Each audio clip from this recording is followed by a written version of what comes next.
그 동의가 어디서는 토지 면적 대비해서 반대를 한다 그러고, 또 어디서는 사람 수 대비해서 반대 동의율을 채웠다고 하고, 또 어디는 언급조차 안 한 동의율이 나오고, 이거는 사실 문제가 큰 거거든요.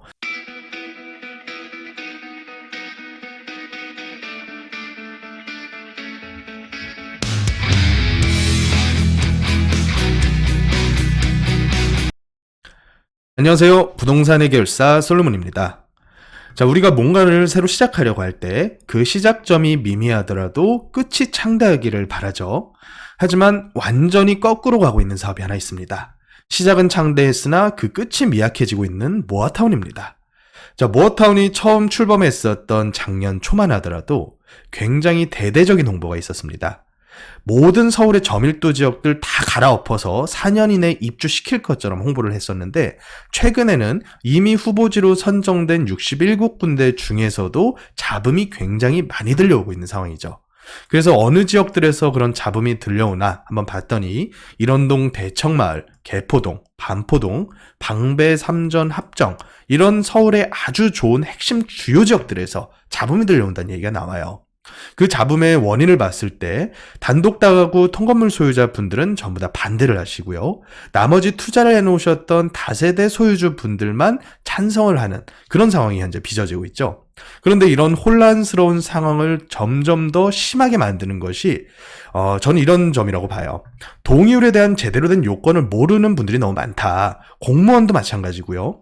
가끔 쏟아져 나오는 기사들도 사실 동의가, 여기 있는 기사만 보더라도 제대로 된 동의 요건들을 거의 다 명시를 해줘야 되는데, 그 동의가 어디서는 토지 면적 대비해서 반대를 한다 그러고, 또 어디서는 사람 수 대비해서 반대 동의율을 채웠다고 하고, 또 어디는 언급조차 안 한 동의율이 나오고, 이거는 사실 문제가 큰 거거든요. 그래서 우리가 이런 동의 요건들을 정확하게 따져보고서 받아들일 필요가 있어요. 일단 첫 번째로 공모 신청을 해서 후보지 선정을 받기 위해서 주민들 머릿수 대비한 동의율을 30%를 받아가야 됩니다. 자, 여기서부터 출발을 하는 건데, 이 30%를 받으면 그때부터 구에서 심사를 통해서 후보지 선정 요건을 하나씩 거른단 말이죠. 그래서 이 30%라는 동의율이 있고, 또 한 가지는 이 후보지가 선정된 이후에 충족해야 되는 동의율이 총 3가지가 있습니다. 제가 이 부분을 영상마다 설명을 자세히 드리고는 하는데, 첫 번째가 바로 토지 등 소유자 대비해서의 80%의 동의, 그러니까 머릿수 대비한 80%의 동의가 먼저 있어야 되고요. 또 두 번째 조건은 토지 면적 대비해서 67%의 동의가 있어야 됩니다. 또 세 번째로는 이 토지 면적 대비해서의 동의율도 다세대만으로 채울 수 있는 구역들이 간혹 가다가 있어요. 그렇다 보면 단독 다가구 소유자분들은 본인들의 어떤 의사표시가 이 동의율에 제대로 반영이 안 된다라는 항의를 했겠죠. 그래서 새롭게 추가된 하나의 동의 요건이 다세대 제외한 나머지 토지 면적의 50% 이상의 반대가 있으면 안 된다. 이 부분이 이제 새로 추가가 됐습니다. 그러니까 요약을 해보자면, 첫 번째, 공모 신청을 위해서 30%를 사람 머릿수 대비해서 받고, 그 이후에 후보지가 선정되게 되면 첫 번째, 두 번째, 세 번째까지의 동의율을 모두 다 충족을 해야지만 되는 사업이 바로 모아주택, 모아타운이다. 여기까지만 알아도 이런 기사들 걸러서 들으실 수가 있으실 거다, 이렇게 생각을 합니다. 자, 그래서 오늘은 데이터를 통해서 주요 모아타운 중에서 총 5군데를 한번 비교해 드릴까 합니다. 첫 번째로 봐드릴 지역이 반포 1동인데요. 가장 핵심 지역 중에 하나죠. 과거에는 이 밑에 단들을 3개의 구역으로 묶어서 모아타운을 추진을 했었는데 약간 지지부진했었죠. 원체 단독 다가구 소유자분들의 의사가 세니까. 그래서 최근 들어서는 이 윗단만 이렇게 묶어서 도시 및 주거환경정비법상의 재개발로 현재 다시 추진을 하고 있는 상황입니다. 물론 이건 역시 현재 찬성과 반대로 갈려있는 상황이고요. 두 번째로 살펴볼 지역은 일원동 대청마을입니다. 여기는 이미 후보지로 선정이 된 지역이죠. 그래서 일원동 대청마을의 특징으로 봤을 때는 일종 일반 주거지역 부지가 굉장히 많이 포함되어 있다. 그래서 여기는 단독 다가구 소유자분들 중에서도 찬성의 표를 던지실 분들이 꽤나 많은 동네 중에 하나입니다.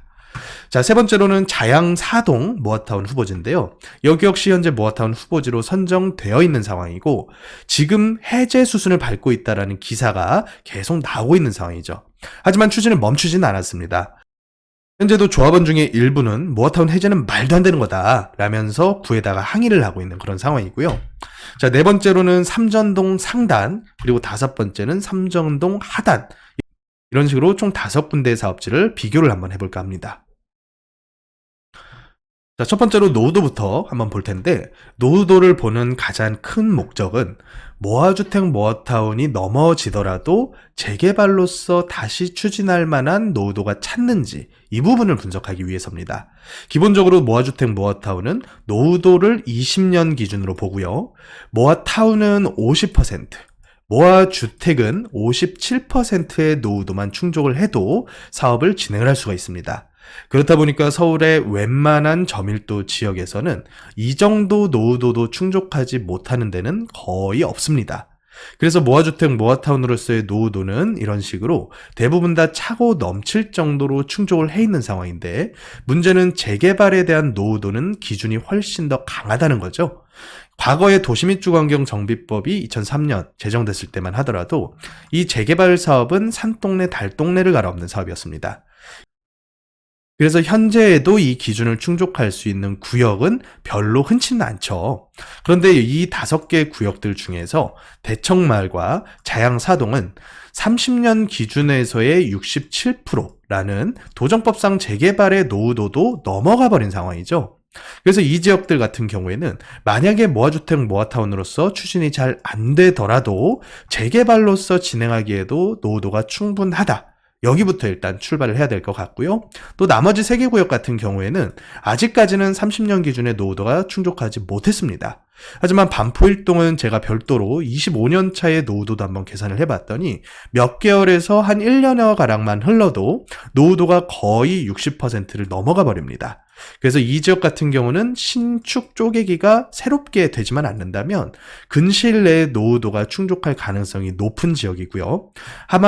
다만 삼전동 상단과 하단은 모두 30년 기준에서의 노후도는 어림도 없는 그런 상황이에요. 그래서 삼전동 같은 경우에는 모아주택 모아타운으로서 승부를 봐야지만 할 수 있는 그런 지역이다 라고 보시면 되겠습니다. 자, 다음으로는 동의요건 살펴볼 텐데요. 앞서 설명드린 것처럼 총 3가지를 살펴볼 겁니다. 첫 번째로 토지 등 소유자의 80%의 동의.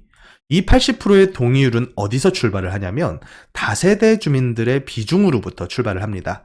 그래서 제가 데이터를 전체 조합원 수 대비해서 다세대 가지고 계신 조합원 수의 비율을 뽑아온 건데요. 이 다세대 조합원 비율이 80%만 넘는다면 단독 다가구 주민들이 전부 반대를 해도 80% 기준은 충족을 할 수가 있습니다. 그렇게 해서 봤더니 가장 높은 지역은 삼전동이죠. 삼전동은 다세대의 비중이 굉장히 높은 동네이기 때문에 전체 수 대비해서 무려 95%가량이 다세대 조합원으로 이루어져 있습니다. 그러니까 여기는 첫 번째 조건을 충족할 때는 굉장히 용이하겠고요. 이 기준이 제일 떨어지는 지역을 봤더니 자양동입니다. 여기는 단독 다가구의 비중이 거의 대부분이다 라고 우리가 파악을 해볼 수가 있겠죠. 그리고 두 번째 조건을 따져볼 때는 단독 다가구 주민들이 가지고 계시는 땅 면적을 봐야 됩니다. 왜냐하면 토지 면적 대비 한 67%라는 이 비중이 절대 작은 수치가 아니에요. 단독 다가구 주민분들 없이도 67%를 충족할 수가 있으면 이거는 굉장히 쪼개기가 오래전부터 활발하게 진행됐었다는 뜻입니다. 그렇게 봤을 때 반포일동은 65%가량이 단독 다가구 분들이 가지고 계시고 대청마을은 42%, 자양사동은 무려 91.7%, 삼전동 상단 37.5%, 하단은 28.5%. 자, 이게 높을수록 좋냐 낮을수록 좋냐 이 부분을 따져볼 텐데 높으면 좋은 것은 사업성입니다. 단독 다가구 주민들이 많다라고 하는 것은 앞으로 지었을 때 조합원 수 대비한 일반 분양분이 많이 나온다는 얘기겠죠. 그래서 사업성으로 봤을 때 제일 좋아 보이는 데는 첫 번째로는 자양사동이다. 사업성이 제일 안 좋아 보이는 데는 그러면 반대로 봤을 때 삼전동 하단으로 볼 수도 있겠죠. 사업성이라고 하는 건 일반 분양분이 많이 나오냐만 가지고 판단할 문제는 아니고 그 나오는 분양분을 얼마나 비싸게 팔 수 있는 동네냐 이 부분이 또 중요한 요인이기 때문에 사업성을 단순히 단독 다가구 비율만 가지고 판단하기는 어렵다. 그래서 이 비율 가지고 우리가 뭘 봐야 되냐면 단독 다가구 소유자분들이 전체 땅의 3분의 1 이하만 가지고 있을 경우에는 동의 나올 확률이 굉장히 높다라고 파악만 하시는 게 더 맞겠다라는 생각이 들고요. 물론 이 3분의 1이라는 단독 다가구 소유자분들을 전부 다 무시하고 매도 청구권을 써서 끌고 가게 되니까 항의가 어마어마하게 들어와 버렸던 거죠.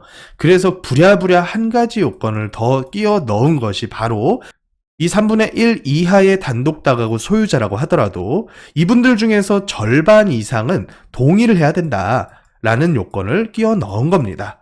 그래서 두 번째와 세 번째를 같이 한번 살펴봐야 되는데, 두 번째 요건은 단독 다가구 토지의 비율로 살펴봤고요. 세 번째 요건은 뭐 가지고 살펴볼 필요가 있냐면 평균 대지 면적으로 살펴보면 간단할 것 같습니다.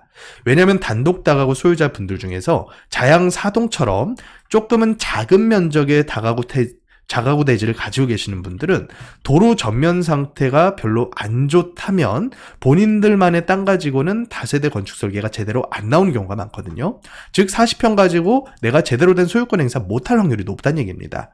그래서 이런 점으로 봤을 때 단독 다가구 소유자 비중이 높은 자양사동이라고 하더라도 이 단독 다가구 소유자 분들 중에서 제대로 된 도로 안 끼고 있는 분들은 찬성했을 거고요. 큰 도로 끼고 있고 북측도로 끼고 있는 분들께서는 대부분 다 찬성 쪽에다가 표를 던지셨으리라 파악이 됩니다. 그래서 이런 식으로 노후도와 동의 요건을 한번 데이터상으로 한번 따져봤습니다. 자, 데이터로 본 내용 정리 한번 해보겠습니다. 일단 1차적으로 대청마을과 자양사동은 재개발로서도 노후도가 충분한 상태다라는 거 제가 보여드렸죠. 하지만 나머지 3개 구역, 반포동과 삼전동 상하단은 모아타운 아니고서는 지금까지는 답이 없는 상황입니다. 근데 그 중에서 반포 1동은 제가 25년 기준에서의 노후도를 봤더니 조금은 가능성이 있어 보이더라, 이렇게 판단을 했고요. 그런데 이제 후보지가 선정된 구역도 있고 아직 안 된 구역도 있었죠.